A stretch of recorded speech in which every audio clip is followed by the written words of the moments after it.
Hi friends, Kavichandra audio நாவல் சேனலுக்கு அன்புடன் உங்களை வரவேற்கிறேன். சேனலை சப்ஸ்கிரைப் செய்யாமல் தொடர்ந்து கேட்டுக்கொண்டிருக்கும் நண்பர்களே, உங்களது சப்ஸ்கிரிப்ஷன், லைக்ஸ், ஷேர்ஸ், கமெண்ட்ஸ் எங்களை அடுத்த நிலைக்கு கொண்டு செல்வதோடு உங்களுக்காக இன்னும் புதிய முயற்சிகளை செய்ய வைக்கும். அதனால் மறக்காம சேனலை சப்ஸ்கிரைப் பண்ணிட்டு உங்களது அன்பை லைக்ஸ், ஷேர்ஸ், கமெண்ட்ஸ் மூலமாக எங்களுக்கு தெரிவியுங்கள். கதைகளை தொடர்ந்து நீங்கள் கேட்க விரும்பினால் அப்படியே பக்கத்தில் இருக்க பெல் பட்டனை கிளிக் பண்ணுங்க. வாங்க கதைக்குள்ள போகலாம். யானும் 8. ஜன்னலுக்கு வெளியே தெரிந்த வெற்றிடத்தை வெறித்தவாறு எங்கோ பார்வையை பதித்து அமர்ந்திருந்தவளின் அந்த தோற்றம் அழகிய ஓவியத்தைப் போல் இருக்க, அதை தன்னை மறந்து ரசித்தவாறு அறையின் வாயிலிலேயே நின்றுவிட்டான் ஆனந்த். எங்கோ கவனத்தை பதித்திருந்தவள் உடைமாற்ற எண்ணி எழவும் வாயிலில் நின்றிருந்த அவளின் பார்வையில் விழுந்தான் ஆனந்த்.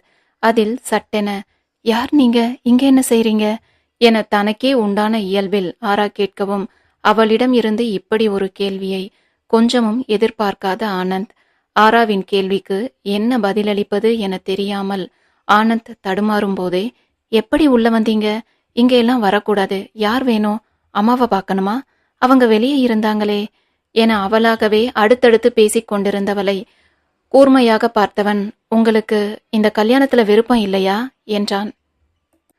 தன் மனதில் உள்ளதை யாரோ ஒருவன் சரியாக கேட்டதில் உண்டான அதிர்வில் அவ்வளவு நேரமும் படபடவென பேசிக் கொண்டிருந்தவள் அப்படியே திகைத்து ஒரு நொடி அவனை பார்த்தாலும் உடனே சுதாரித்து, அது உங்களுக்கு தேவையில்லாத விஷயம்.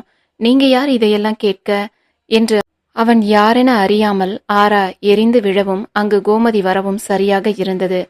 மாப்பிள்ளை என்ன வெளியவே நிக்க வச்சு பேசிட்டே இருக்க ஆரா என்ற கோமதியின் வார்த்தைகளில் சிறு திகைப்போடு அவனை ஏறிட்டவளுக்கு இப்போது எப்படி எதிர்வினையை ஆற்றுவது என கூட புரியவில்லை. ஆனால் இயல்பான புன்னகையோடு அந்த சூழ்நிலையை அழகாக கையாண்டிருந்தான் ஆனந்த். மென்னகையோடு திரும்பி கோமதியை பார்த்தவன், இல்ல கிளம்புறேன்னு சொல்லத்தானே வந்தேன், அப்படியே பேசிட்டு நான் தான் நின்னுட்டேன் என்று இயல்பாக கூறியவாறே திரும்பி ஆராவை பார்த்தவன், வரேன் என்று லேசான தலையசைப்போடு சொல்லவும் சரி என்பது போல அவள் அனுமதி இல்லாமலேயே அசைந்தது ஆராவின் தலை. அதன் பின் வேகமாக ஆனந்த் அங்கிருந்து வெளியேற அவனை பின்தொடர்ந்து வாயில் வரை சென்ற கோமதி இருவரையும் இன்முகமாக வழி அனுப்பி வைத்துவிட்டு வர, அடுத்தடுத்த அதிர்வுகளின் தாக்கத்தில் சோர்ந்து போய் தலையில் கை வைத்து கொண்டு அமர்ந்திருந்தாள் ஆரா. அதே நேரம் இங்கு ரேகாவுக்கு சுந்தரியிடம் இருந்து அழைப்பு வரவும் இவர்கள் எல்லாம் ஆனந்திற்கு பெண் பார்க்க சென்று இருப்பதை கேள்விப்பட்டு, உன் தங்கச்சி வாழ்க்கையை பத்தி கொஞ்சமாவது அக்கறை இருக்கா உனக்கு? நீ மட்டும் நல்லா இருந்தா போதும்னு நினைச்சிட்ட இல்ல என எடுத்தவுடன் ரேகாவிடம் சண்டையிட துவங்கினார் சுந்தரி. என்னைய வேற என்ன செய்ய சொல்றம்மா? இப்போதைக்கு நம்மளால எதுவும் செய்ய முடியாது. பொறுமையா இருந்துதான் நம்ம காரியத்தை சாதிக்கணும். அதான் அமைதியா இருக்கேன். அவசரப்பட்டு ஏதாவது செய்ய போய் நானும் இங்கு இருக்காம முடியாம போனா என் வாழ்க்கையும் வீணா போகும். ஆனந்த் என்னையும் விரட்டி விட்டுட்டா மூட்டை முடிச்ச கட்டிட்டு அங்க வந்து உன் வீட்டுல உட்காந்துக்கவா? எங்க 4 பேருக்கும் சேர்த்து சோறு போடுறியா நீ? அதான் உன் புருஷனும் மகனும் மூட்டை மூட்டையா சம்பாரிச்சு வச்சிருக்காங்களே என அவளுக்கு இருந்த கோபத்தில் ரேகாவும் நக்கலோடு கேட்டிருந்தாள். ரேகாவின் இந்த இறுதி வார்த்தைகளில் அவ்வளவு நேரம் ஆங்காரத்தில் கத்திக் கொண்டிருந்த சுந்தரி லேசாக அமைதியாக, இங்க பாருமா, நான் ஒன்னும் அப்படியே இதை விட்டுட போறது இல்ல. கல்புதான் இந்த வீட்டோட சின்ன மருமக, எழுதி வச்சுக்கோ. அதுக்கு என்ன எல்லாம் செய்ய முடியுமோ அதையெல்லாம் நான் செய்வேன் என சற்று முன்வரை தன் மனதில் இருந்த குழப்பம் எல்லாம் தீர கத்திவிட்டு இருந்தவள் அமைதியான குரலிலேயே தன் அன்னைக்கு புரிய வைக்க முயன்றாள். என்னவோ போ ரேகா என்று துவங்கி சிறிது இடைவெளி விட்ட சுந்தரி, சரி, நீங்க எல்லாம் பொண்ணு பார்க்க போயிருக்க விஷயம் தெரிஞ்சதுல இருந்து இங்க கல்பனை அழுதுகிட்டே இருக்கா. அதான் கோபத்துல ஏதேதோ பேசிட்டேன், தப்பா எடுத்துக்காதடி. எங்களுக்கும் உன்னை விட்டா யாரு இருக்கா என உடனே தணிந்து வந்த சுந்தரியை புரிந்து கொண்ட ரேகா, விடுமா, உன்னை பத்தி எனக்கு தெரியாதா? நம்ம மீறி எதுவும் இங்க நடக்காது, நடக்கவும் விட மாட்டேன்னா. கல்புகிட்டையும் தைரியமா இருக்க சொல்லு என பேசிவிட்டு ரேகா அழைப்பை துண்டித்து கொண்டு திரும்பவும் அவளுக்கு பின்னால் நின்றிருந்தாள் அகல்யா. அவரை அங்கு கண்ட நொடி ரேகா லேசாக திடுக்கிட்டாலும் சட்டென முக பாவனையை மாற்றிக்கொண்டவள், உங்க கூட கொஞ்சம் பேசணும் மதனி, மாடிக்கு போகலாமா என்றாள். எதுக்கு? உன்னுடைய திட்டத்துல என்னையும் கூட்டாளியாக்கவா என அகல்யா முகத்தை சுளித்தவாறு கேட்கவும், இந்த கல்யாணம் நடந்தா எனக்கு மட்டும் இல்ல மதனி, உங்களுக்கும் பிரச்சனை தான், புரிஞ்சுக்கோங்க என ஒரு மாதிரியான குரலில் ரேகா கூறவும், எனக்கு என்ன பிரச்சனை என தன் மனதை வெளிப்படுத்திக் கொள்ளாத குரலில் யோசனையோடு கேட்டாள் அகல்யா. அகல்யாவுடையது காதல் திருமணம். பக்கத்து வீட்டில் வசிக்கும் இளவரசுவை காதலித்து 17 வயதிலேயே திருமணமும் செய்து கொண்டு இருந்தார் அகல்யா. இருவருக்கும் இடையில் கிட்டத்தட்ட 13 வயது வித்தியாசம் இருந்தது. குணா கடையை நடத்தி நஷ்டம் அடைய செய்திருந்த நேரத்தில் வீட்டில் உண்டான பிரச்சனைகளினால் இவரின் காதல் அவர்களுக்கு தெரிய வராமலே போனது. அதை தனக்கு சாதகமாக பயன்படுத்தி கொண்டு யாரிடமும் சொல்லாமல் ஊரை விட்டு சென்று திருமணம் செய்து கொள்ள அவர்கள் திட்டமிட்டு இருக்க, இறுதி நொடியிலேயே அதை அறிந்து கொண்ட சகுந்தலாவின் மூலம் அந்த திட்டம் தடுத்து நிறுத்தப்பட்டது. அதன்பின் மகளுக்கு எவ்வளவு எடுத்து சொல்லியும் புரிய வைக்க முயன்றும் இளவரசுவையே திருமணம் செய்து கொள்வேன் என ஒற்றை காலில் அகல்யா நிற்க, வேறு வழியில்லாமல் மகளின் ஆசையை நிறைவேற்ற வேண்டி இளவரசின் வீட்டில் சென்று பேசினார் சகுந்தலா. அவருக்கு இதில் துளியும் விருப்பமில்லைதான். ஆனாலும் இதை மறுத்து இப்போது முடிவெடுத்தது போல் மீண்டும் மகள் யாருக்கும் தெரியாமல் ஏதாவது முடிவெடுத்து குடும்பத்திற்கு தலைக்குனிவை உண்டாக்குவதை விட இதை செய்து விடுவது மேல் என்றெண்ணியே அங்கு சென்றார் சகுந்தலா. சகுந்தலாவின் விருப்பமின்மைக்கான காரணம் இளவரசுவின் அன்னை பிரேமாவின் குணமே. பக்கத்து வீட்டில் இருக்கும் போதே அவ்வளவு பிரச்சனைகளை கொடுப்பவர். சின்ன சின்ன விஷயங்களை எல்லாம் பெரிதாக்கி சண்டை போடும் வழக்கமுடையவர் பிரேமா. அப்படிப்பட்டவர் என தெரிந்தும் மகளை அங்கு கொண்டு சேர்க்க சகுந்தலா துளியும் விரும்பவே இல்லை. அதற்கேற்றாற்போல் அப்போது இருந்த இவர்களின் பொருளாதார சூழ்நிலையை கருத்தில் கொண்டு பிரேமா கடும் சொற்களை வீசி இந்த திருமணத்தை மறுக்க, அவரின் மகனோ அதற்கு நேர் எதிராக அகல்யாவையே திருமணம் செய்து கொள்வேன் என ஒற்றை காலில் நின்றான். இதில் அவருக்கும் வேறு வழி இல்லாமல் போகவும், வேண்டா வெறுப்பாக இந்த திருமணத்திற்கு சம்மதிக்க மிக சிறிய அளவிலேயே கோவிலில் வைத்து திருமணத்தை செய்வது என முடிவானது. ஆனால் இதில் இளவரசுவின் அம்மாவிற்கு துளியும் உடன்பாடு கிடையாது. அவருக்கு இருப்பது ஒரே மகன். அவருக்கு நிறைய வரதட்சணையோடு மருமகள் வர வேண்டும் என்பதே ஆசை. அதற்கு நேர் மாறாக போட்டிருந்த நகைகளோடு அகல்யாவை மனம் முடிப்பதாக சகுந்தலா பேசியது அவருக்கு கொஞ்சமும் பிடிக்கவில்லை. அதை கேட்டு முகம் சுழித்து மீண்டும் இந்த திருமணம் நடக்கவே நடக்காது என வெளிப்படையாகவே பிரேமா தன் எதிர்ப்பை காண்பிக்க, இங்கு அவருக்கு ஒரு வாக்கு கொடுத்திருந்தான் ஆனந்த். அப்போது எதுவும் செய்ய முடியாமல் போனாலும் தன் அக்காவிற்கு செய்ய வேண்டிய அத்தனை சீரையும் ஒன்று விடாமல் தான் செய்து தருவதாக அவன் வாக்கு கொடுக்க, கடையின் பொறுப்பை கையில் எடுத்த இந்த 6 மாதங்களில் ஆனந்தின் நடவடிக்கைகளை கவனித்திருந்த பிரேமா விருப்பமே இல்லை என்றாலும் வேறு வழியும் இல்லாததால் இந்த திருமணத்திற்கு சம்மதித்திருந்தார். இதில் திருமணத்திற்கு முன்பிருந்தே பிடிக்காத மருமகளாக மாறிப்போன அகல்யாவோடு சேர்த்து அவரின் குடும்பமும் பிரேமாவிற்கு இன்று வரை ஆகாத உறவாகவே கண்ணுக்கு தெரிந்தனர். ஆனால் ஆனந்த் கொடுத்திருந்த வாக்கின்படி அன்று செய்ய முடியாமல் போனதற்கெல்லாம் சேர்த்து வைத்து அதன் பின் எவ்வளவோ ஆனந்த் செய்தும் விட்டான். அப்படி இருந்தும் பிரேமா வெறுங்கையோடு என் வீட்டுக்கு வந்தவதானே என இன்று வரை சொல்லி காண்பித்து கொண்டுதான் இருக்கிறார். இங்கிருப்பவர்களில் அவர் கொஞ்சமாவது மதிக்கும் ஒரே ஜீவன் ஆனந்த் மட்டுமே. ஏனெனில் அவனால் தான் அவருக்கு ஆதாயம். சமையலில் துவங்கி தினம் ஒரு பிரச்சனையை அகல்யாவுக்கு உருவாக்கி கொண்டிருந்தார் பிரேமா. பிரேமாவின் இத்தகைய நடவடிக்கைகளிலும் இளவரசு தலையிடுவது இல்லை. மனைவியின் பக்கம் நின்று பேசுவதோ இல்லை. அப்படி பேச வேண்டாம் என கூறுவதோ கிடையாது. அப்படி மனம் தாங்காமல் அகல்யா சென்று எப்போதாவது கணவனிடம் முறையிட்டாலும் கூட அவங்க ஆதங்கம், அவங்க பேசத்தான் செய்வாங்க. அன்னைக்கு அவங்க பேச்சை கேட்காம நான் உன்னை கல்யாணம் செஞ்சுக்கிட்டேன் தானே, அப்போ நான் எங்க அம்மா பேச்சையா கேட்டேன்? இப்போ எப்படி அவங்க கிட்ட போய் என்னால பேச முடியும் என சொல்லி விடுவான் இளவரசு. ஆரம்பத்தில் இதெல்லாம் ரொம்பவே வலித்தாலும் இப்போது அகல்யாவுக்கு இவை அனைத்தும் பழகிப்போன ஒன்றாக இருந்தது. ஆனால் அகல்யாவுக்கு பிரச்சனைகள் இதோடு தீரவில்லை. திருமணமாகி இத்தனை வருடங்கள் ஆன பிறகும் கூட அகல்யாவுக்கு குழந்தை இல்லை. இது வேறு எரிகிற தீயில் எண்ணெய் வார்த்தது போல் இருக்க, தன் மகனுக்கு வேறு திருமணம் செய்ய போவதாக தினம் தினம் வார்த்தைகளாலேயே அகல்யாவை குத்தி கிழித்து கொண்டிருந்தார் பிரேமா. இதை பொறுக்க முடியாமல் ஆனந்த் தன்னால் ஆன அத்தனை மருத்துவ பரிசோதனைகளையும் அகல்யாவுக்கு செய்து பார்த்து விட்டான். ஆனால் அகல்யாவுக்கு எந்த குறையும் இல்லை என்ற அறிக்கையை தொடர்ந்து அனைத்து இடங்களிலிருந்தும் வந்து கொண்டிருந்தது. அவளின் கணவரையும் பரிசோதனைக்கு அழைத்து வருமாறு மருத்துவர்கள் கூறினர். அப்போதே யாருக்கு என்ன பிரச்சனை என கண்டறிய முடியும் என சொல்லி வைத்தது போல அனைத்து மருத்துவர்களும் கூற, ஆனாலும் இப்போது வரை இளவரசுவை மருத்துவ பரிசோதனைக்கு செல்ல பிரேமா அனுமதிக்கவே இல்லை.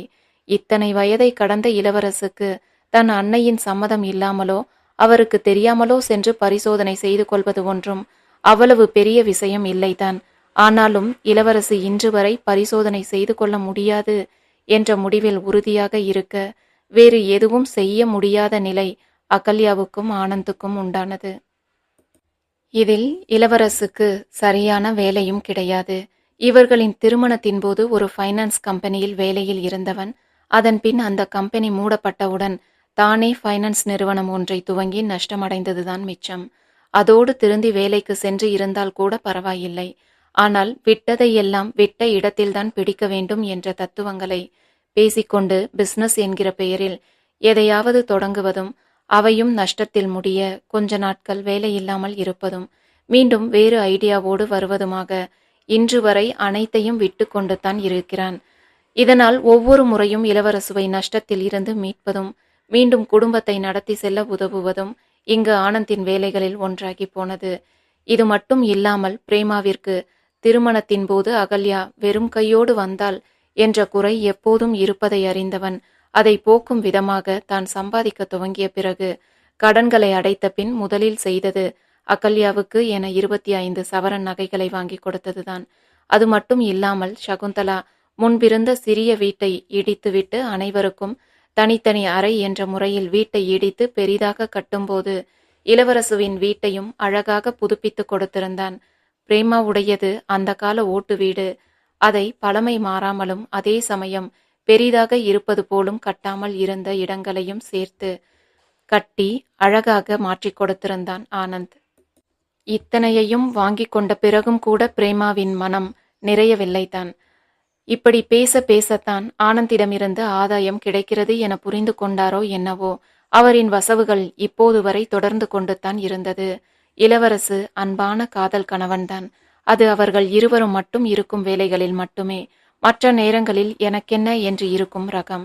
ஆனந்திற்கு திருமணமான பிறகு இது போன்ற சலுகைகள் எல்லாம் தனக்கு கிடைக்குமா என்ற பயமும், அப்படி கிடைக்காமல் போனால் அது தன் வாழ்க்கையை எந்த வகையில் பாதிக்கும் என்ற கவலையுமாகத்தான் ஆனந்தின் திருமண பேச்சு துவங்கிய நாளில் இருந்து மனதிற்குள்ளேயே உழன்றவாறு சுற்றி கொண்டிருந்தாள் அகல்யா.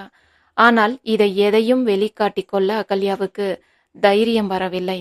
சகுந்தலாவே இதை அறிந்தால் கூட தன் வாழ்க்கைக்காக தம்பியின் வாழ்க்கையை பலியிட நினைப்பதாக புரிந்து கொள்வார்தான் என்பதனால் யாரிடமும் தன் மனக்கலக்கத்தை வெளிப்படுத்திக் கொள்ளவே இல்லை அகல்யா.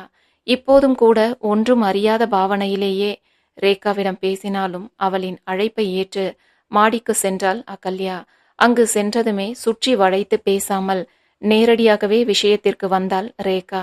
இங்க பாருங்க மதனி, ஆனந்த் தம்பியால தான் நம்ம வாழ்க்கை வண்டி ஓடிக்கிட்டு இருக்கு. அது உங்களுக்கு நல்லாவே தெரியும். இதுல ஏதாவது ஒரு சின்ன மாற்றம் வந்தாலும் உங்க வாழ்க்கையும் பிரச்சனையாகும், என் வாழ்க்கையும் பிரச்சனையாகும். இப்போ இத பத்தி நாம தெளிவா யோசிச்சு ஒரு முடிவுக்கு வரணும் என்றதும், இதுல நாம என்ன செய்ய முடியும் என்றிருந்தாள் அகல்யா. என்ன மதனி இப்படி கேக்குறீங்க? இப்போ அத்தை பார்த்து இருக்கிற பொண்ணு படிச்ச பொண்ணா வேற இருக்கா. அவ வீட்டை பாத்தீங்களா? எந்த வசதியும் இல்லாம வறுமையில இருக்க பொண்ணு அவ.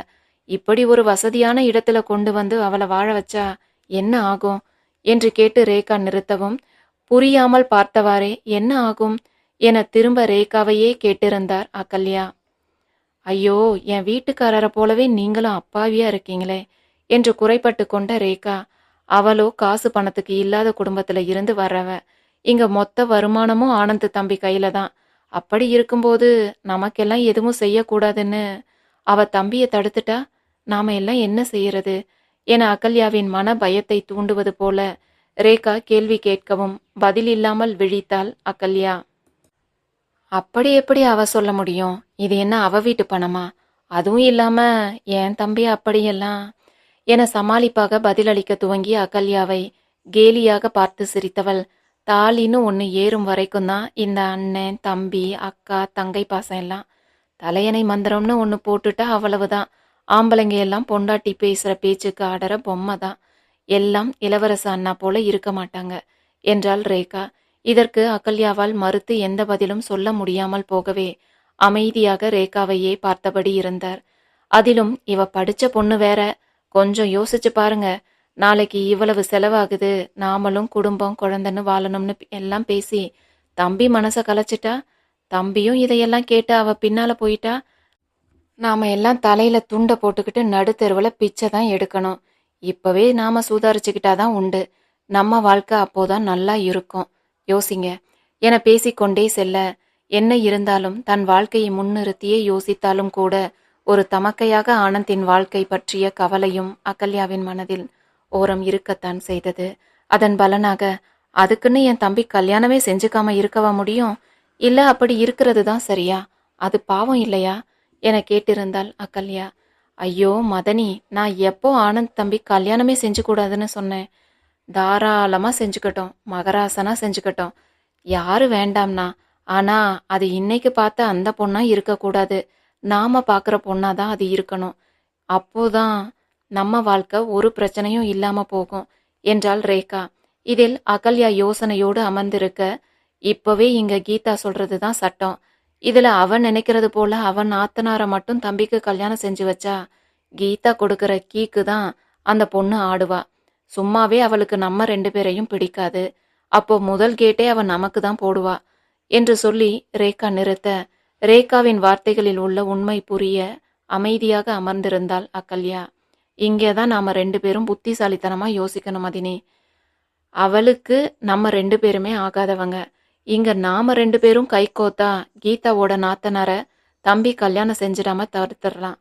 அதே நேரம் வெளியில இருந்து ஒரு பொண்ணு வந்து நமக்கு பிரச்சனை ஆகாமலும் தடுக்கலாம் என்றாள் ரேகா.